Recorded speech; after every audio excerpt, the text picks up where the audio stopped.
we have shown that the 7 literal days of creation equal 7,000 years of the history of the earth, and that the creation week is a type and the antitype is the 7,000 years. The prophetic creation week is and has always been right on schedule. On the second day, God divided the waters from the waters, and on the 2,000th year, the flood came. On the 4th day, God created the sun, and Jesus Christ, the Son of Righteousness, came at the end of the 4,000th year. In the 6th year, God created man in his image, and at the end of the 6,000 years, the 144,000 will have the Father's name written in their foreheads, being recreated in God's image. And the Sabbath, the 7th day, will be the millennium, the 1,000 years of rest for the earth.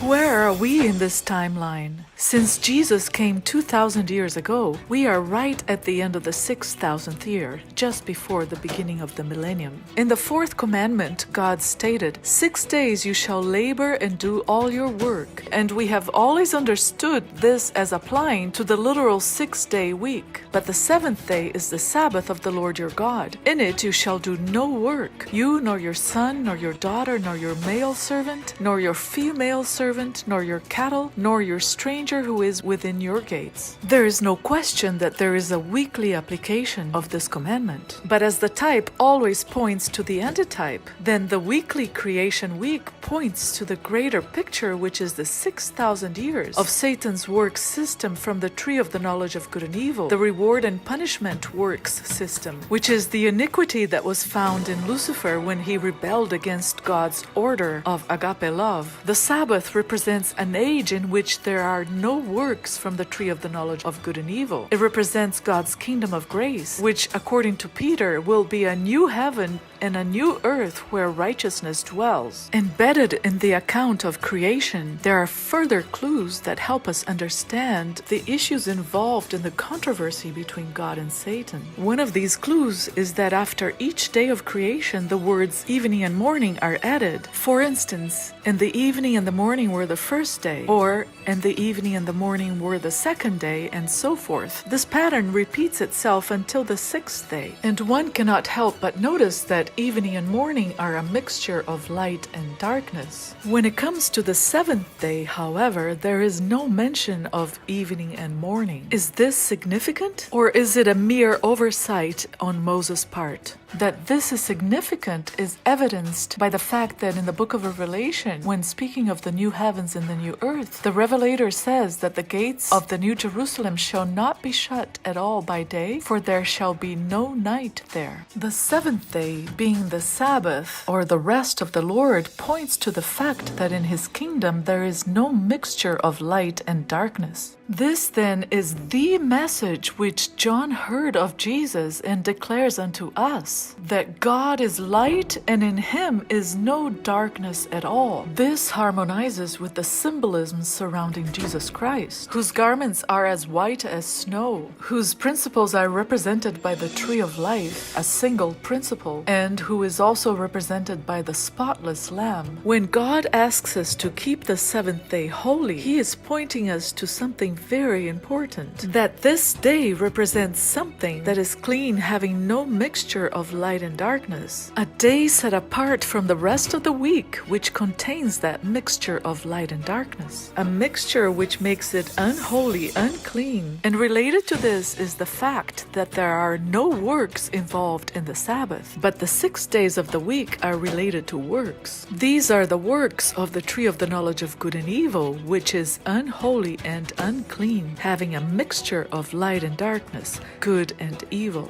Placed right at the center of the garden, at the center of the controversy between God and Satan, are the 2 trees which symbolize 2 separate types of government, based on 2 different principles, and run by 2 different rulers. The Sabbath was given to mankind to help us differentiate between the ruler of the 6 days and the ruler of the 7th day, between the lowercase God of works and the true God of grace, the lowercase God of reward and punishment and the true God of unconditional love. The prophet Isaiah Isaiah is pointing to the 7th millennium when he says, "It shall come to pass in the day the Lord gives you rest from your sorrow and from your fear and from the hard bondage in which you were made to serve, that you will take up this proverb against the king of Babylon and say, how the oppressor has ceased, the golden city ceased. The Lord has broken the staff of the wicked, the scepter of the rulers. He who struck the people in wrath with a continual stroke, he who ruled the nations in anger is persecuted, and no one hinders." Throughout 6,000 years, Satan has struck the peoples of the earth in wrath with a continual stroke through his law of good and evil, and he ruled the nations in anger through the reward and punishment system. Isaiah goes on to say, "The whole earth is at rest and quiet. They break forth into singing. Indeed, the cypress trees rejoice over you, and the cedars of Lebanon, saying, since you were cut down, no woodsman has come up against us."